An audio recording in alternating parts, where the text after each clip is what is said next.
pour un live de 30 minutes sur mon Instagram et en replay ensuite sur IGTV, YouTube et Facebook. Paoni Tuka, j'espère que vous allez bien.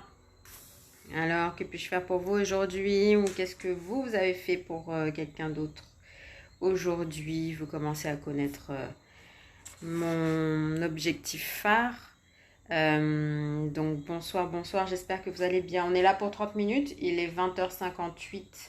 Donc allez, grosso modo, je suis là jusqu'à 21h30 maximum.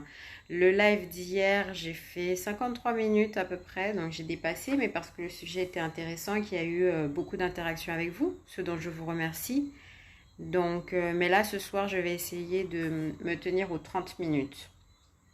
Parce qu'il se fait un peu tard pour moi, j'ai une suite après à assumer. Et puis pour vous aussi, vous avez sûrement des choses à faire. Bonsoir DJ Mad 973, j'espère que ça va bien. Aujourd'hui, le sujet que je vais aborder rapidement, déjà c'était pour vous remercier de vos interactions d'hier, donc ça je viens de le faire. Ensuite, what else? Toujours cette réflexion. Que puis-je faire pour vous, moi, Paoni Tuka, pour pouvoir répondre à vos questions, vous apporter de la motivation, des connaissances? N'hésitez pas, surtout, envoyez-moi vos messages en privé ou en commentaire et je me ferai un plaisir d'y répondre au fur et à mesure. Bonsoir Pamela, bonsoir Maude, bonsoir Jean-Marie, Alexou Hippolyte, bonsoir à tous, j'espère que vous allez bien. Je suis là jusqu'à 21h30. Donc si vous avez des questions, c'est maintenant. Si vous n'en avez pas, j'ai une ébauche, une introduction de sujet qui m'a été demandée que je pourrais aborder. Nous sommes là jusqu'à 21h30. Comment allez-vous ce soir? J'espère que ça va. Allez, je vous laisse un petit peu de temps pour arriver, pour éventuellement me poser vos questions, me faire des partages sur quelle contribution avez-vous apporté aujourd'hui à quelqu'un ou à quelques personnes? Ça va Maude? J'espère que tu vas bien. On est là jusqu'à 21h30. Si vous êtes OK, je peux aborder le sujet du jour, qui est un sujet également très très vaste, qui m'a été demandé à plusieurs reprises par plusieurs personnes. Alors certaines personnes m'ont demandé des exercices pratiques, d'autres m'ont demandé de la motivation, d'autres des connaissances qui pourraient les éclairer. Il s'agit du mal de ce siècle-ci, de l'homme moderne, l'homme, la femme moderne. Le stress, S-T-E-R-S, le stress. Qui n'a jamais vécu de stress par ici?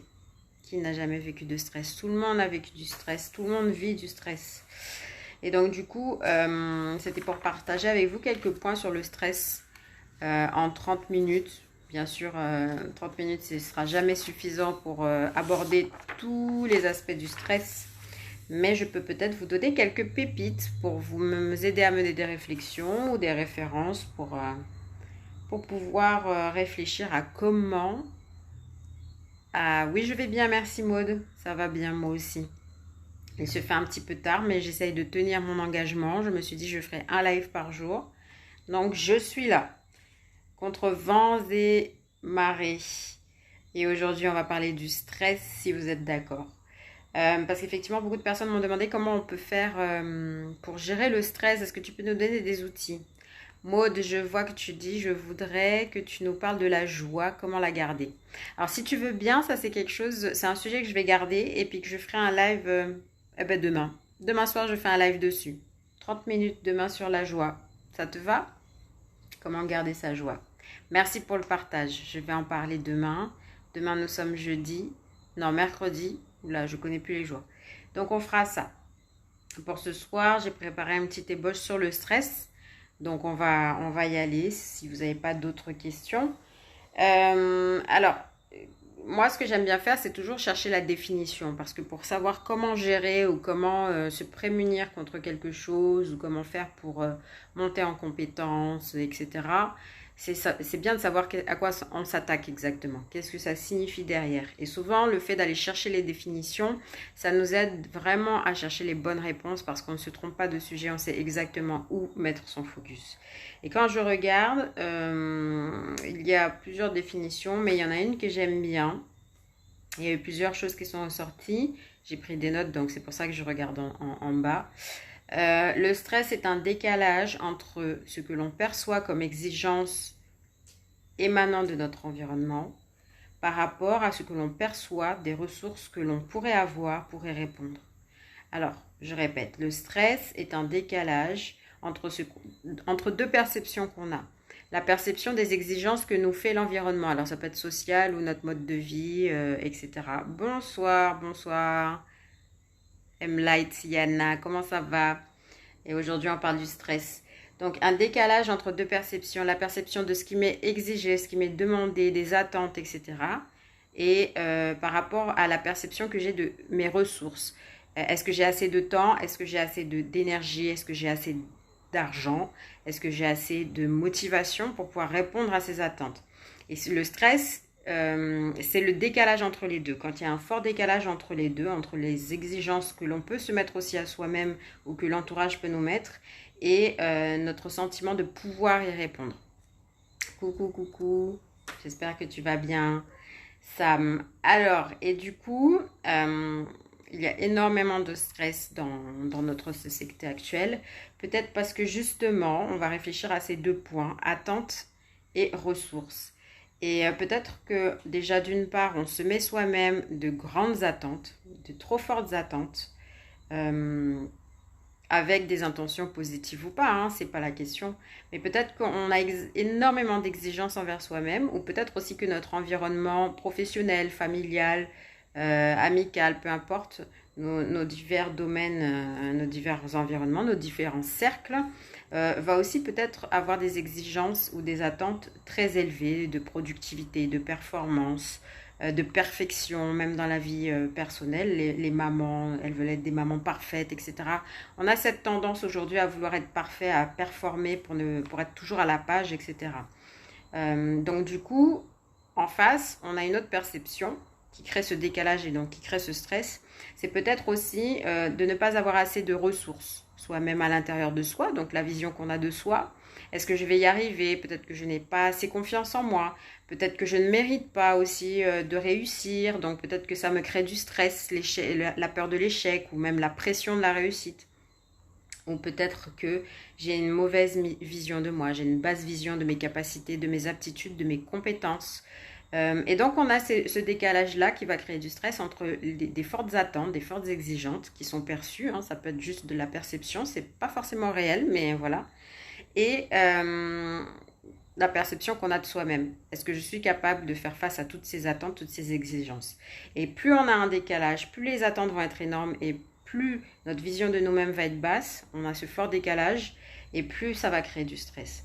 Donc peut-être qu'une piste de réflexion, ce serait de baisser ses attentes envers soi-même, pas forcément pour être dans la médiocrité ou avoir une petite vie, hein. Ça va dépendre de toi, bien sûr, il n'y a pas de jugement, c'est en fonction de ce qui est important pour toi, mais peut-être être plus bienveillant avec soi-même. Je suis capable de, plus motivant aussi avec soi-même. Tu es ton meilleur coach, hein, tu es ton meilleur ami, donc se dire, je suis capable de, je vais prendre le temps, un jour à la fois. S'il y a trop, c'est que c'est peut-être pas le moment. S'il y a trop, c'est peut-être qu'il faut que j'aime bien dire ça. Il y a 2 phrases que j'aime bien me dire à moi-même, même 3. Mon mantra en ce moment, c'est un jour à la fois. Un jour à la fois.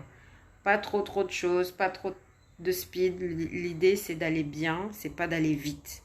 Un jour à la fois et tu y arriveras. Ça prendra le temps que ça prendra, mais tu y arriveras. Ce qui permet de baisser le niveau d'exigence.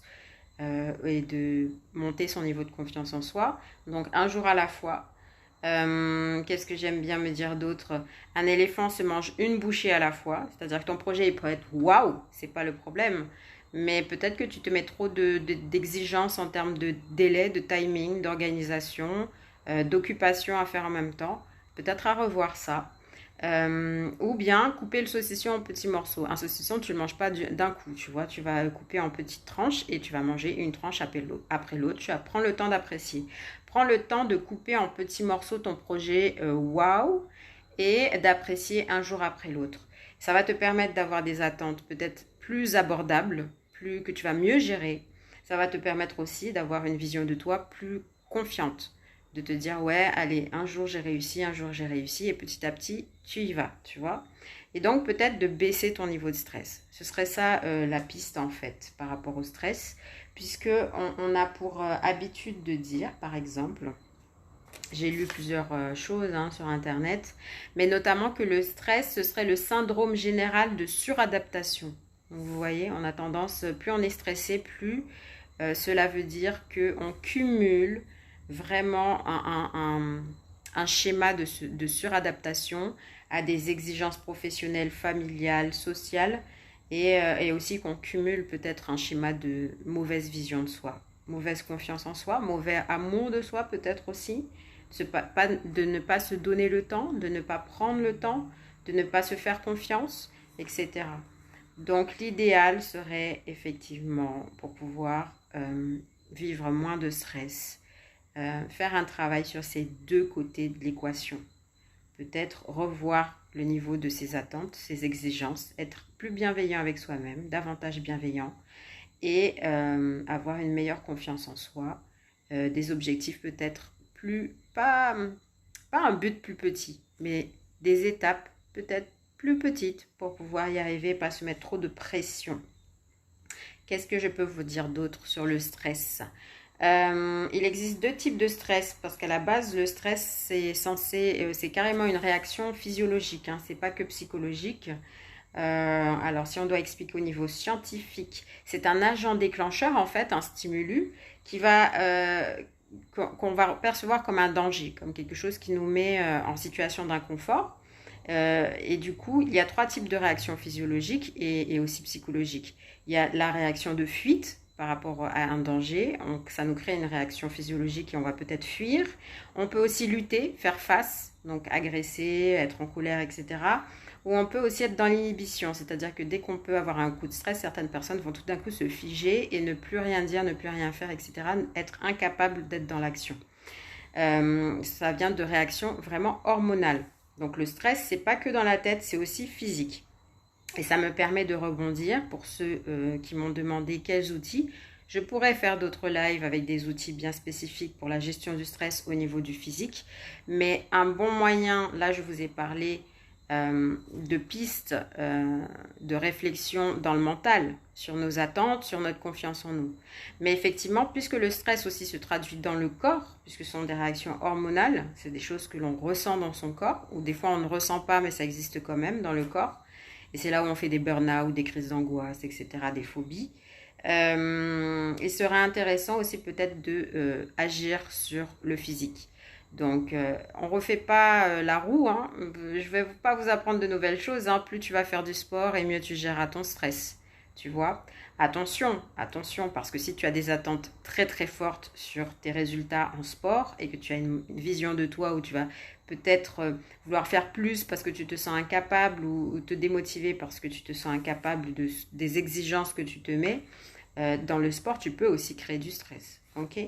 Donc, mais plus tu vas mobiliser ton corps, meilleures seront tes émotions, tes réactions hormonales et mieux tu géreras ton stress de façon générale. Alors après, je donnerai d'autres outils dans un autre live parce qu'il y a une demande vraiment spécifique sur ça, sur les outils possibles de gestion du stress au niveau physique. Donc voilà. Et je disais, à la base, ces réactions physiologiques vont créer des réactions pour pouvoir faire face à un élément déclencheur qui peut être perçu par le cerveau comme un danger. Ok. Alors à l'époque où il y avait des lions partout autour de nous et des mammouths, c'était ok, vous voyez, d'avoir des réactions physiologiques très fortes pour nous donner assez d'adrénaline pour fuir ou pour combattre. Aujourd'hui, il n'y a plus beaucoup de lions autour de nous, en tout cas pas en Guyane. Et du coup, l'idée, c'est que on continue quand même, notre cerveau continue à fonctionner toujours de la même façon. D'accord? Il n'a pas beaucoup évolué depuis les millénaires et que le stress existe toujours. Et donc, aujourd'hui, les éléments déclencheurs vont davantage être au niveau du monde du travail, de toutes les exigences professionnelles. Okay? Et notre cerveau va réagir exactement de la même manière.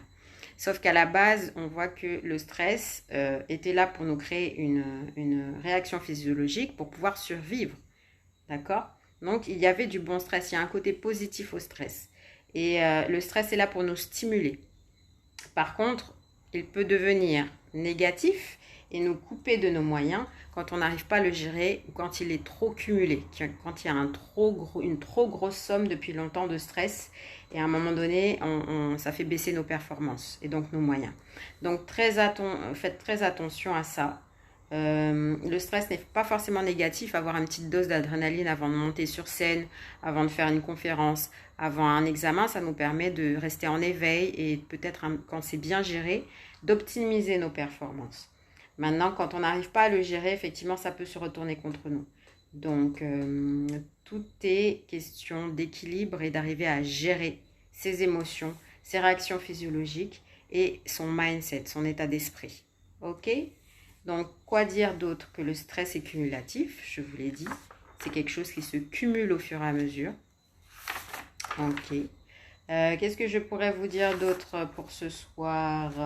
Il nous reste à peu près une dizaine de minutes ou pas. I don't know. Il y a 3 catégories de stress aussi. J'ai trouvé 3 catégories de stress. Tu as le stress aigu dont tu vas avoir un fort ressenti sur court terme. Donc c'est un pic de stress. Ce sont des choses qu'on peut gérer avec des méthodes de gestion des émotions sur court terme. Donc tu vas avoir l'EFT pour ceux qui connaissent, Emotional Freedom Technique, les techniques de libération émotionnelle en français. D'autres méthodes de coaching aussi existent. La méthode Clean dont j'ai entendu parler, gestion des émotions sur court terme. Donc ça va être par exemple, comme je disais juste avant, quand tu as une mauvaise surprise, tu as une crise de stress et puis ça passe très très vite dans les quelques minutes. Ensuite, on a une deuxième catégorie de stress. Tu as le stress chronique. Et là, c'est quelque chose de cumulatif vraiment. Et ça devient une habitude. C'est quelque chose que tu vas développer par rapport à des schémas et des boucles que tu fais régulièrement qui te génèrent de la pression, qui te génèrent une mauvaise image de toi par rapport à cette pression. Et donc, c'est quelque chose, le stress chronique, c'est vraiment un mal du 21e siècle. On a énormément de cas de stress chronique. Je pense même qu'à peu près tout le monde vit du stress chronique, notamment en ce moment avec 2020 Covid et toutes les zones d'inconfort dans lesquelles ça nous met.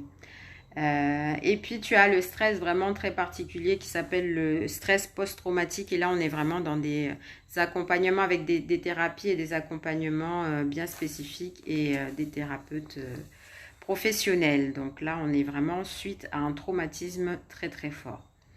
Quoi dire d'autre? Est-ce que vous avez des questions par rapport à ce que j'ai dit déjà là? Donc le stress est quelque chose de cumulatif. Il y a du bon stress et du mauvais stress quand on perd ses moyens.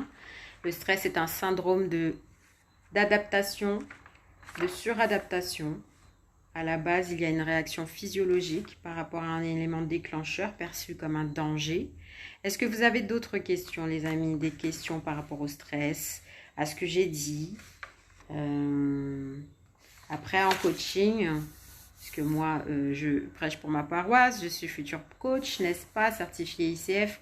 Donc, j'étudie beaucoup au niveau coaching, quelles seraient les réponses par rapport au stress, en dehors du coaching physique, enfin de cours physiques, de pilates, de yoga, etc., dont je parlerai dans un autre live.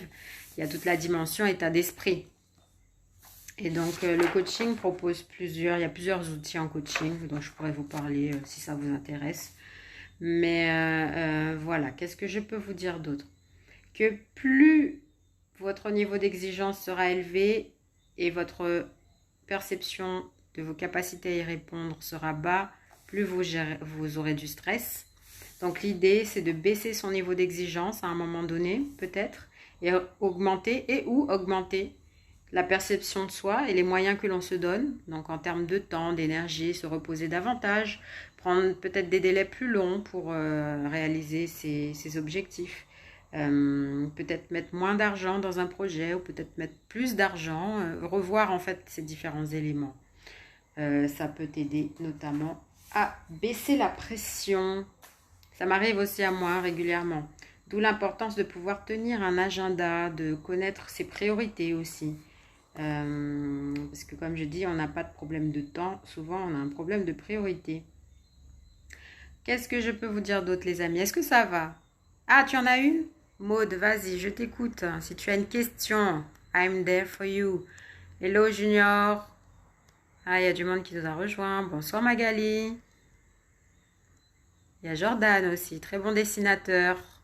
Christiane, comment vas-tu? Alors, j'attends les questions. Maud, tu m'as dit que tu avais une question? Je t'écoute sur le stress. On est là jusqu'à 21h30 à peu près. Ça va Nathalie? Je parle du stress. Au niveau, là, je donne des éléments en termes de connaissances, d'informations. Je ferai un autre live sur le stress en termes de outils, notamment physiques. Alors, quel rôle joue le cortisol dans le stress? Eh ben, bim! En fait, la réponse est déjà dans la question, Maud. C'est ce que j'aime bien. Souvent, les réponses sont déjà dans les questions. En fait, tout simplement, le cortisol, c'est l'hormone du stress. Voilà. C'est QFD.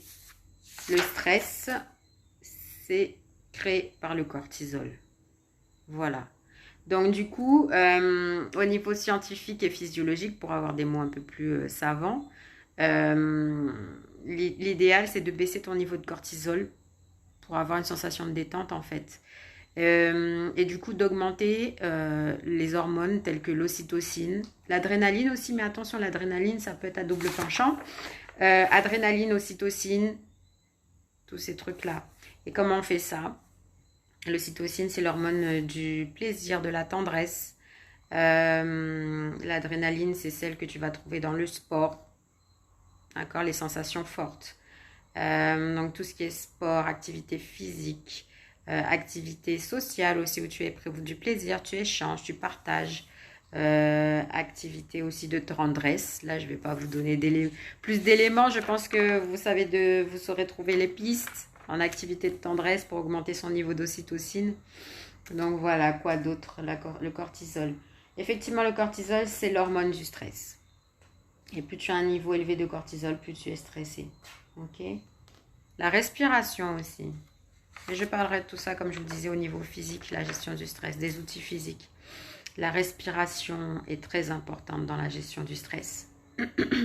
Ça va oxygéner davantage le cerveau, augmenter le niveau d'énergie, le focus, la détente et baisser le cortisol. Est-ce que tu as une autre question, Maude? Merci pour ta question sur le stress. Est-ce que vous êtes stressé?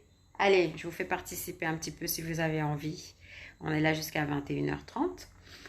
Sur une échelle de 0 à 10, est-ce que tu peux m'écrire là, juste là, en commentaire, quel est ton niveau de stress? En sachant que 0, tu n'es super pas stressé, tout va bien, d'accord?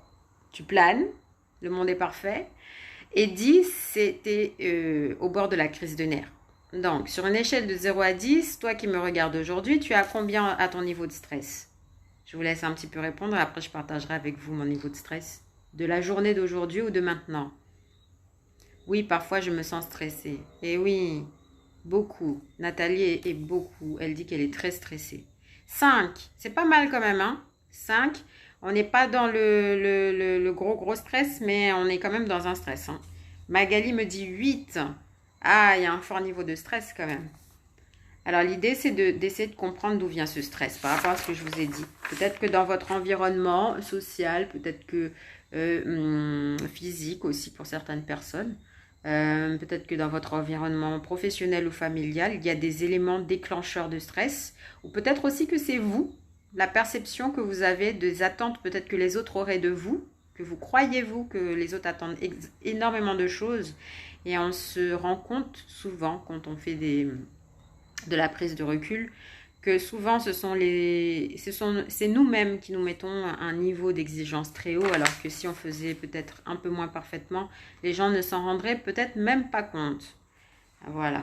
Alors attention, bien entendu, il y a aussi des environnements entre guillemets toxiques où on va vous demander toujours plus, etc. etc. Je ne suis pas en train de minimiser votre niveau de stress, les amis. On est à 8 pour Pamela aussi. Ah ouais, vous êtes à fort niveau de stress, les amis, quand même. Hein. Ok, ben j'espère que ça va aller. Et du coup, voilà, analyser les éléments déclencheurs, boucher les trous, comme je dirais, voir comment on peut moins être sujet à ces éléments déclencheurs. Et si tu peux pas moins voir les personnes, ou moins voir ces éléments déclencheurs, prendre de la distance, prendre au moins de la distance mentale, faire un lâcher prise. Peut-être, ça peut être une idée. Et puis, avoir une meilleure vision de toi. Être davantage bienveillante avec toi-même. Bienveillant. Nathalie me dit, je réfléchis beaucoup. Ce serait un élément déclencheur. Oui, oui, parce que quand ton cerveau, dans le cerveau, c'est comme un ordinateur en fait. Tu vas imaginer le cerveau comme un ordinateur. C'est un ordinateur à la base. Hein. Et du coup, plus tu vas... Qu'est-ce qui se passe quand il y a plein de fenêtres que tu ouvres sur l'écran? Vous pouvez me dire ce qui se passe quand j'ouvre plein de fenêtres et que j'ouvre et j'ouvre plein de pop-up qui s'ouvrent sur l'écran. Il se passe quoi au niveau de l'ordinateur? Vous pouvez me dire? Qu'est-ce qui se passe? Quand on a plein de fenêtres et qu'on ne ferme pas les fenêtres et qu'il y en a plein et encore et encore et encore et encore qui sont ouvertes sur notre écran d'ordinateur, que se passe-t-il? Ça bug. Ça bug, nous dit Maud. Exactement, ça bug, ça ralentit, ça rame. Et du coup, on baisse nos performances, on baisse la bonne vision qu'on a de soi-même. On a des pensées à faible niveau d'énergie, négatives, stressantes, d'angoisse, etc. L'ordinateur bug et rame. Et donc, votre cerveau, c'est la même chose. Plus tu vas avoir des pensées qui partent dans tous les sens, que tu n'arrives pas à gérer, que tu n'arrives pas à fermer, à closer tes pensées, à closer tes idées, à closer tes projets, et plus ça va mettre ton cerveau à un niveau de stress et ça va créer du cortisol, donc l'hormone du stress. Et du coup, il va falloir faire pencher la balance hormonale en créant davantage d'ocytocine. Pamela, elle rigole. Ben oui, ça bug. Et davantage d'ocytocine, d'adrénaline et toutes les hormones du bien-être. D'accord. Donc, tu as les activités physiques. Tu as les prises de conscience mentale. Et puis, tu as aussi certaines décisions peut-être à prendre par rapport à ton environnement ou ces éléments qui déclenchent le stress. Et donc, l'idée, alors, peut-être que l'idée, ce serait de se dire, qu'est-ce qui fait que j'ai plein de pensées comme ça? Alors, il y a des cerveaux qui sont câblés comme ça. Je l'expliquais hier, si tu veux regarder ma vidéo dans mon fil, là, dans mon mur, ma vidéo précédente. Hier, je parlais des câblages neurologiques avec des pensées en arborescence, des pensées qui partent dans tous les sens. Il y a des cerveaux qui sont câblés comme ça. Par contre, ça peut se gérer. Ça peut se gérer. Exactement. Il y a des choses, il y a des outils cognitifs donc qui peuvent être mis en place. Tu as aussi des prises de conscience aussi peut-être à faire pour apprendre à prendre des décisions, prendre du recul, etc. Avoir une meilleure vision de toi, être davantage dans la bienveillance, dans la sérénité. Et puis, tu as toujours pareil le corps. Après, si je peux me permettre de vous donner un conseil, la piste la plus efficace, je dirais pas parce que les trois sont efficaces. L'idéal, c'est de travailler sur les trois que je viens de vous donner. Mais si vous voulez du résultat tout de suite maintenant et que vous êtes sur A8 ou sur la bord de crise de nerfs là tout de suite maintenant et que vous voulez tout de suite couper ce cortisol, ce stress dans le cerveau, l'idéal c'est de faire du sport. C'est prendre tes baskets là tout de suite maintenant et puis va marcher ou saute sur place pendant 15 minutes. Mais travailler le stress par le corps, c'est un moyen de faire baisser le cortisol très rapidement. Donc voilà, ça serait mon conseil pour ce soir. Est-ce que vous avez d'autres questions les amis? Il est 26. Si vous n'avez pas d'autres questions, je quitterai à 30, 21h30 dans quelques minutes.